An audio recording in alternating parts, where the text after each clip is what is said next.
한 부부가 현대 세계와 단절된 채 무려 39년 동안 동굴에서 은둔 생활을 하며 발견되었습니다.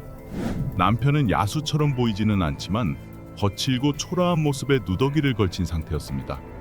아내는 길고 헝클어진 머리와 검게 그을린 피부, 그리고 입에서 이상한 소리를 내며 마을 사람들을 충격에 빠뜨렸습니다.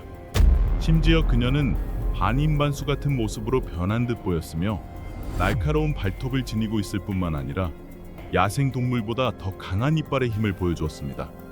이 부부는 왜 마을로 돌아오지 않고 추운 숲속에서 굶주림을 견디며 이런 삶을 선택한 것일까요? 그들은 누군가에 의해 감금되었거나 납치당한 것일까요? 아니면 이 비밀 뒤에 더 어두운 진실이 숨어 있는 것일까요? 지금부터 이 실제로 일어난 기묘한 이야기를 함께 탐구해 보겠습니다. 이야기를 시작하기 전에 새 영상을 받을 때마다 알림을 받을 수 있도록 채널 구독을 잊지 말아 주시기 바랍니다. 이 이야기는 중국 푸젠성 산악 지역의 외딴 마을에서 실제로 일어난 사건입니다. 안개가 드리운 외딴 마을 뒤에는 광활하게 펼쳐진 숲과 산이 자리하고 있습니다. 이 산악 지역의 기후는 춥고 습하며 산 정상에는 동물들이 서식하는 동굴들이 많아 거의 사람이 접근하지 않는 곳입니다. 그러나 2021년 한 모험가 사냥을 좋아하는 청년이 가족들의 만류에도 불구하고 산에 올라가 야생동물을 잡기로 결심하였습니다. 청년은 덫을 설치하고 먹이가 잡히기를 인내심 있게 기다렸습니다. 그가 기대한 것은 멧돼지나 최소한 산토끼였습니다. 꽤 오랜 시간 기다렸지만 아무 성과도 없자 그는 덫을 정리해 가방에 넣고 집으로 돌아갈 준비를 하였습니다. 바로 그때 멀리서 두 마리의 동물이 먹이를 놓고 다투는 듯한 소리가 들려왔습니다. 두 마리의 야생동물이 싸우고 있다고 추측한 청년은 위험할까봐 서둘러 도망치려 했지만 소리가 점점 가까워지는 것을 알아차렸습니다. 도망칠 시간이 부족하다고 판단한 그는 근처에 숨을 곳을 찾아 몸을 숨겼고 곧 믿기 어려운 광경이 눈앞에 펼쳐졌습니다. 시야가 멀어서 정확히 보이지는 않았지만 그는 반인반수처럼 보이는 생명체가 땅바닥을 기어다니며 다른 야생동물과 으르렁거리는 것을 목격하였습니다. 이 기묘한 생명체는 상대방보다 크기와 힘이 훨씬 작았지만 매우 민첩한 속도와 놀라운 이빨의 능력을 보여주었습니다. 치열한 싸움 끝에 이 생명체는 마침내 야생동물을 제압하는 데 성공하였습니다. 청년은 방금 본 광경에 매우 충격을 받았으며 이 기이한 생명체에 대한 궁금증이 가득 차올랐습니다. 그는 즉시 산에서 내려와 마을로 돌아가 자신이 본 것을 모두에게 이야기했습니다. 그는 이 생명체가 희귀 야생 동물일 가능성이 있다고 생각하며 이를 지방정부에 보고하자고 제안하였습니다. 그의 제안은 마을 사람들로부터 열렬한 동의를 얻었습니다. 곧 조사팀이 파견되어 상황을 조사하기 시작하였습니다. 청년의 설명을 바탕으로 한 조사팀은 산을 탐색하며 지역 주민들에게 질문을 던졌습니다. 그러나 아무도 그 숲에 희귀 야생동물이 있다는 확신을 가지지 못했습니다. 게다가 청년의 묘사를 기반으로 했을 때 이야기가 다소 믿기 어려워 보였습니다.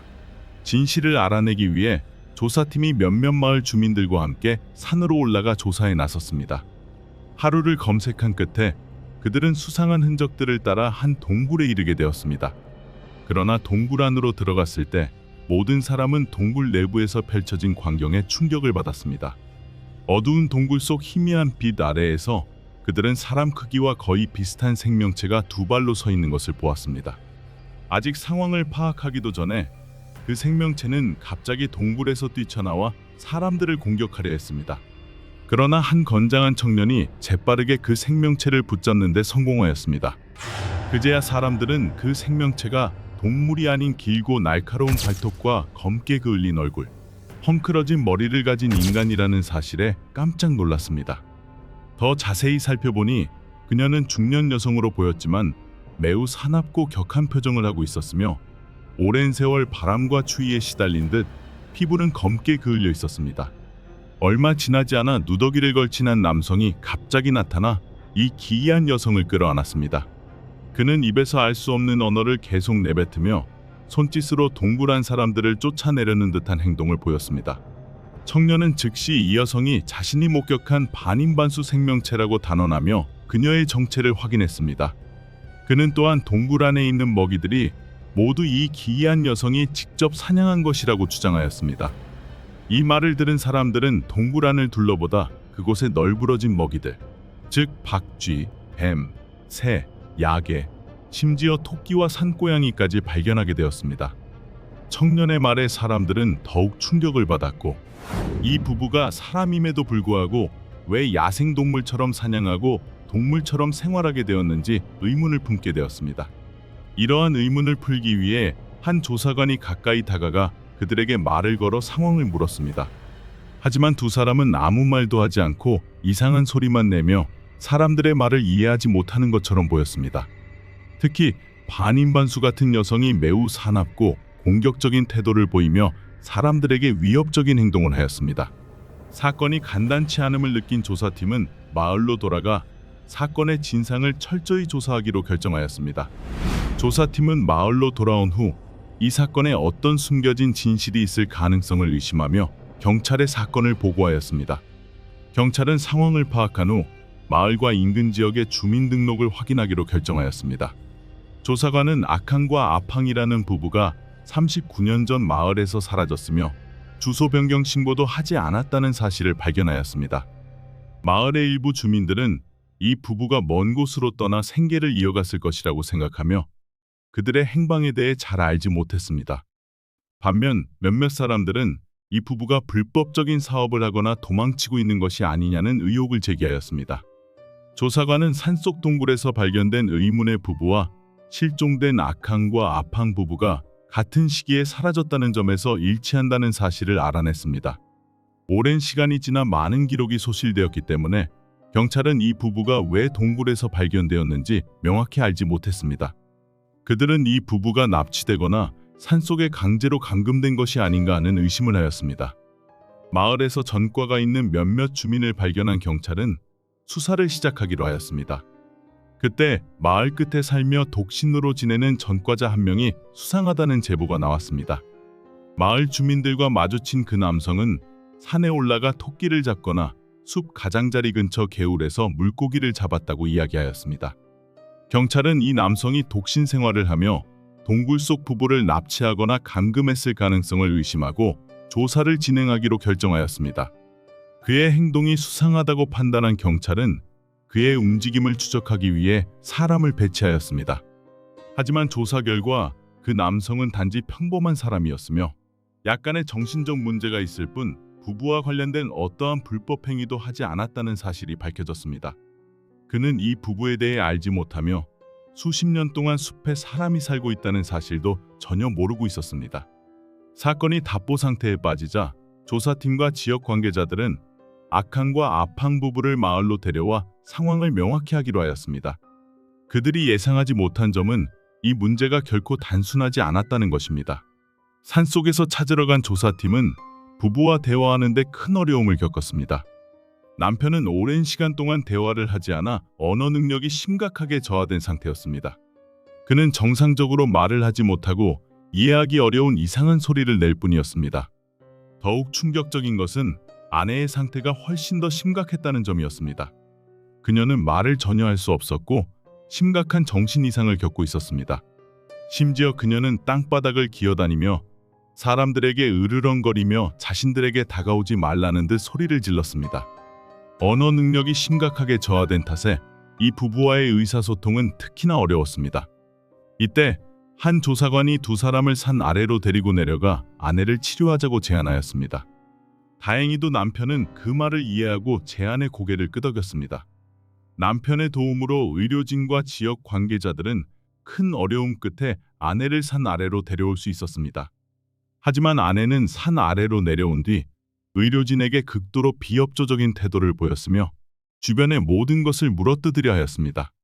의료진은 그녀를 들것에 실어 구급차에 태운 뒤 병원으로 이송하였습니다.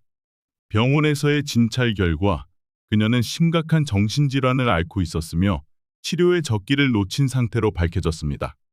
더욱 충격적인 점은 그녀의 손가락이 휘어지고 변형되어 있었으며 손톱이 길고 날카롭게 자란 상태였습니다. 또한 그녀의 윗니는 매우 강하고 날카로웠으며 물리는 힘이 강력했습니다. 실제로 병원의 침대 시트가 그녀의 이빨에 의해 갈기갈기 찢어진 사례가 여러 번 있었고 의료진은 그녀가 다른 사람을 공격하지 못하도록 특수 장비를 사용해야만 했습니다. 사건을 처음 발견한 청년의 진술을 바탕으로 관계자들은 그녀가 수십 년 동안 산속에서 살면서 자신을 동물로 인식하게 되었고 야생동물처럼 사냥하는 방식을 배우게 된 것으로 추측하였습니다. 하지만 부부가 대화가 불가능한 상태였기 때문에 경찰과 의료진은 그들이 왜 동굴에서 숨어 살며 야생동물처럼 생활하게 되었는지에 대한 이유를 알 수 없었습니다. 그때 마을에 60세가량 된 한 남성이 나타나 이 기묘한 부부에 대한 모든 사실을 알고 있다고 주장하였습니다. 이 노인은 아캉과 아팡 부부가 몇십 년 전 스스로 마을을 떠났으며 사람들이 상상하듯 납치되어 동굴에 갇힌 것이 아니라고 말하였습니다. 이때 산속에서 야생동물처럼 살아가던 부부의 비밀이 드러나며 많은 사람을 놀라게 하였습니다. 60세의 그 남성은 아칸과 아팡 부부의 이야기를 아는 사람은 마을에서도 극소수라고 말하였습니다. 이 이야기를 아는 사람은 손가락으로 꼽을 정도로 적었고 대부분은 이미 세상을 떠났거나 다른 곳으로 이사했습니다. 1981년 아칸과 아팡 부부는 막 결혼한 신혼부부였습니다. 1년 후 부부는 첫 아이를 맞이하게 되어 매우 기뻐했습니다. 비록 가난한 환경 속에 살고 있었지만 두 사람은 밝은 미래에 대한 희망으로 가득 차 있었습니다. 그들은 첫 아이의 탄생이 자신들의 삶에 새로운 활력을 불어넣어 줄 것이라고 믿었습니다. 그러나 운명은 이들을 가혹하게 시험했습니다. 1982년에 태어난 아이는 불행히도 병에 걸리고 말았습니다. 당시 교통 여건이 매우 열악했던 데다가 마을은 외진 산악 지역에 위치해 있어 병원이나 진료소에 도착하는 데 오랜 시간이 걸렸습니다. 결국 아이는 병원에 도착하기도 전에 세상을 떠났고 남편은 아이를 깊은 숲속에 묻기로 결정했습니다. 아이의 죽음은 부부에게 심리적으로 큰 충격을 주었으며 그들의 삶을 완전히 뒤바꾸어 놓았습니다. 특히 아내 아팡은 아이가 죽은 후 몇 주 동안 계속 울며 슬픔에서 벗어나지 못했습니다. 그녀는 가끔씩 혼자 산으로 올라가 아이의 묘지 옆에 앉아 있곤 했습니다. 그렇게 주마다 달마다 반복되었고 아팡은 자신의 아이가 이 세상에 없다는 사실을 받아들일 수 없었습니다. 정신 상태는 점점 악화되었고 아팡은 삶을 이어갈 용기마저 잃어버렸습니다. 남편 아캉은 아내의 모든 행동을 주시하며 그녀가 더 이상 위험한 행동을 하지 않도록 노력했습니다. 이후로 아내가 산에서 보내는 시간이 점점 길어지며 집에 거의 머물지 않게 되었고 농사일도 모두 그만두었습니다. 남편 아캉은 아이를 잃은 고통을 이겨내지 못했지만 아내를 위해 강한 모습을 보이려 노력하며 그녀를 격려했습니다. 그는 자주 산에 올라가 아내를 설득하고 때로는 억지로 데리고 내려오기도 했습니다. 그러나 집에 도착하면 아내는 다시 발작하듯 울며 산으로 뛰어 올라가 아이를 찾으려 했습니다. 아내의 상태는 가정의 일상에 큰 영향을 미쳤으며 친척들조차 남편에게 아내를 떠나고 다른 사람과 재혼하라고 권유했습니다. 하지만 아캉은 침대에 앉아 중얼거리는 아내를 바라보며 결코 그녀를 미워하거나 포기하지 않았습니다. 그는 아내의 헝클어진 머리를 정돈해주며 이 사람은 나의 유일한 아내다. 그녀가 어떤 상태에 있더라도 나는 결코 그녀를 버리지 않을 것이다라고 말했습니다. 아캉은 말로 잘 표현하지 못했지만 행동으로 아내에 대한 사랑을 끊임없이 보여주었습니다. 그러나 그의 모든 노력은 헛되었고 아내는 매일같이 울며 산으로 올라가 아이를 찾으려 했습니다. 남편을 설득하지 못한 친척들은 점차 지치고 결국 그들의 삶에 더 이상 간섭하지 않게 되었습니다. 1년 후에도 아내 아팡의 상태는 전혀 나아지지 않았습니다. 이때 남편 아캉은 아내가 이전처럼 정상적인 상태로 돌아오는 게 불가능하다는 사실을 받아들이게 되었습니다. 결국 아캉은 아내와 함께 숲에서 살아가기로 결심하였습니다. 처음에는 아캉이 숲으로 밥과 채소를 가져오며 아내와의 생활을 유지하려고 했습니다. 그러나 시간이 지나면서 숲으로의 왕래가 점점 힘들어졌고 아내가 점점 더 깊은 산속으로 들어가면서 아캉은 음식을 준비하는 일도 포기하게 되었습니다. 두 사람은 숲속에 있는 한 동굴을 찾아 은신처로 삼았습니다. 근처에 작은 개울이 있어 물을 구하는 데에는 어려움이 없었습니다. 하지만 동굴 바닥은 매우 습했기 때문에 그들은 큰 돌을 찾아 침대로 삼아야 했습니다. 돌침대는 한밤중에는 뜨겁게 달궈지고 새벽에는 얼음처럼 차가워지는 단점이 있었습니다. 이를 해결하기 위해 두 사람은 마른 나뭇잎을 모아 돌 위에 깔고 그 위에 누워 잠을 청했습니다. 마을 사람들의 눈에는 악항과 아팡 부부가 더 이상 정상적인 사람이 아니라 미친 사람처럼 보였습니다. 악항과 아팡 부부의 이야기를 들은 마을 이장은 그들을 설득하기 위해 숲속으로 직접 찾아갔습니다. 하지만 악항은 아내와 함께 살겠다고 주장하며 마을로 돌아가는 것을 거부하였습니다. 이장은 부부를 설득할 수 없자 결국 포기하고 마을로 돌아갔습니다.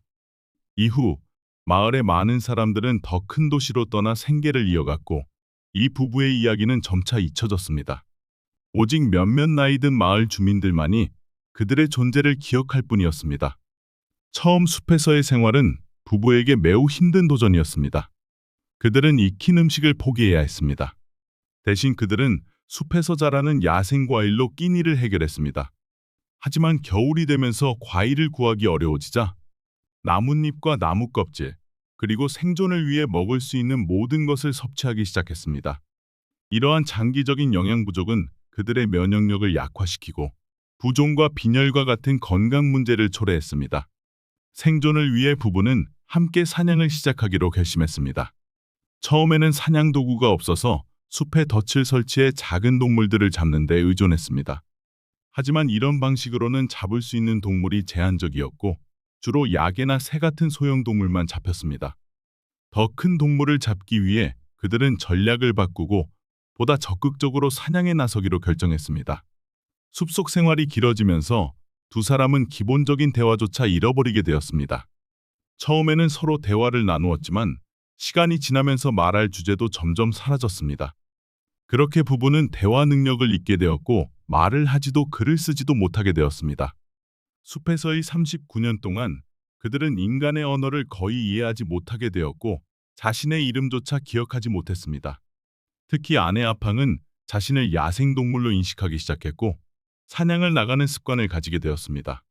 이로 인해 그녀의 손가락은 휘고 손톱과 치아는 점점 날카로워졌습니다. 약 40년간 숲속에서 인간으로서의 정체성을 잃어버린 부부의 비극적인 이야기를 접한 사람들은 그들에게 깊은 연민을 느꼈습니다. 그러나 그들을 설득하여 정상적인 인간의 삶으로 되돌리는 일은 결코 쉬운 일이 아니었습니다. 지역 정부와 마을 주민들이 최상의 조건을 제공하려 노력했지만 이 부부에게 숲은 이미 집과도 같은 존재였습니다. 남편은 여전히 의사의 말을 어느 정도 이해할 수 있었지만 아내는 그렇지 않았습니다. 그녀는 항상 병원에서 도망칠 방법을 찾으려 했습니다. 전문가들은 오랜 숲속 생활로 인해 이 부부가 정상적인 인간의 삶에 적응하기 매우 어려운 상태라고 평가하였습니다. 더욱이 이들은 서로 정상적으로 대화할 수 없는 상태였으며 남편만이 간단한 몇 가지 말을 이해할 수 있었습니다. 전문가들의 조언과 현재의 상황을 고려한 후 지역 정부는 이들의 선택을 존중하여 다시 동굴로 돌아가게 하기로 결정하였습니다. 두 사람은 비록 대부분 사람들에게 이해하기 힘든 삶을 살았지만 숲속에서 그들만의 평화를 찾았음을 인정하였습니다. 동굴로 돌아가는 이들을 위해 마을 주민들은 담요, 쌀, 기타 생필품을 정기적으로 제공하였습니다. 2022년에 이르러 지역 정부는 다시 이 부부를 방문하기 위해 사람들을 산에 보냈습니다. 지난 방문 때와 비교하여 남편의 머리카락은 많이 휘어졌고 수염과 머리카락도 정리되지 않아 초라해 보였습니다. 하지만 그의 언어 능력은 크게 개선되어 간단한 단어들로 대화를 나눌 수 있었습니다. 아내는 여전히 적대적인 태도를 보이며 으르렁거리는 소리를 냈지만 옷차림은 단정해졌고 머리도 예전처럼 헝클어지지 않았습니다. 푸젠성의 이 노부부 이야기는 많은 사람들에게 삶의 의미와 행복의 정의에 대해 깊은 생각을 하게 하였습니다. 이들 부부에게 있어 행복은 숲에서 자연과 조화를 이루며 살아가는 것이었을지도 모릅니다. 외부인의 눈에는 그들이 매일 배고픔과 추위, 고통 속에서 살아가는 것처럼 보였습니다. 그러나 이 부부에게 이러한 생활은 그들이 원했던 방식일 가능성이 있습니다. 39년 동안 동굴에서 살며 아내는 야수처럼 변하고 그녀의 손톱과 이빨은 야생동물처럼 강력해졌다는 이야기의 끝이 이제 다가왔습니다. 이 이야기에 대한 여러분의 의견, 감정, 그리고 생각을 아래 댓글로 공유해 주시기를 바랍니다. 영상은 여기서 마치겠습니다. 좋아요 버튼을 누르고 채널을 구독하는 것도 잊지 마세요. 이는 저희가 더 많은 콘텐츠를 제공하는데 큰 도움이 됩니다. 영상을 시청해 주셔서 감사합니다. 다음 영상에서 다시 뵙겠습니다.